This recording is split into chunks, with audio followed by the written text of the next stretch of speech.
ప్రాముఖ్యంగా మరి దేవుడు రాజేష్ కుమార్, శ్రవంతి అనేటువంటి బిడ్డలిద్దరిని కూడా దేవుడు ఆయన అనాది సంకల్పము చొప్పున దేవుడు వారిని జతపరచి ఒక కుటుంబముగా దేవుడు నిర్ణయించాడు. వెంకట్రావు గారు అలాగే వీరమ్మ గారు అనేటువంటి దంపతులకు దేవుడు అనుగ్రహించినటువంటి కుమారుడు రాజేష్ కుమార్. అలాగే రాజశేఖర్. ఓకే, సో ఇది ఫస్ట్ టైం ఆ మాట పేరు వింటాం కాబట్టి నాకు రాజశేఖర్. దెన్ సంతోష్ కుమార్ గారు అలాగే ఇందిరా గారు. ఆ దంపతులను ప్రేమించి దేవుడు వారికి అనుగ్రహించినటువంటి మరి కుమార్తె శ్రవంతి.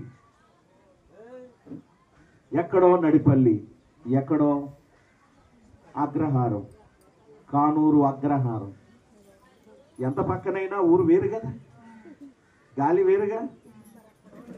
సో అక్కడ ఉన్నవారిని ఇక్కడ ఉన్నవారితో, ఆ కుటుంబంతో ఈ కుటుంబాన్ని దేవుడు ఆయన యొక్క అనాది ప్రణాళిక చొప్పున జతపరచి ఐక్యపరచి వారిని భార్య భర్తలుగా దంపతులుగా దేవుడు దీవించి ఏదెను తోటలో ఆదాము అవ్వలను జతపరచిన ఆ దేవాది దేవుడు ఈ బిడ్డలిద్దరిని కూడా దేవుడు జతపరచి మరి జతపరచటమే కాదు, ప్రత్యేకంగా మరి ఈ యొక్క ఎంత కాలమైందో వివాహమయ్యి నాటి నుంచి నేటి వరకు దేవుడు వారిని కాపాడి వారిని ఆశీర్వదించి వారి దాంపత్య జీవితాన్ని దేవుడు ఫలభరితముగా చేసినటువంటి దేవాది దేవునికి ముందుగా వందనాలు చెల్లిస్తూ ఉన్నాను.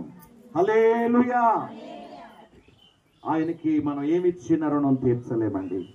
దేవుడు మరి ఆ బిడ్డను మరి ఫలింపజేసి గర్భఫలం, వివాహమైనప్పుడు చుట్టాలు బంధువులు అందరూ వస్తారు కదా, స్నేహితులు శ్రేయోభిలాషులు అనేక వేల మంది ఆ వివాహమైన దంపతులను దర్శించడానికి వస్తారు.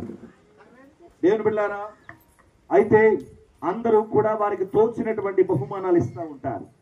ఎవరికి తోచిన గిఫ్ట్లు వారు పెడతా ఉంటారు. ధన రూపంలో, వస్తు రూపంలో, వివిధ రూపాలలో వారిని ఆశీర్వదించడానికి, ఆ దంపతులను సంతోష పెట్టడానికి వారికి బహుమానాలు ఇవ్వటం అనేది ఆనవాయితీ.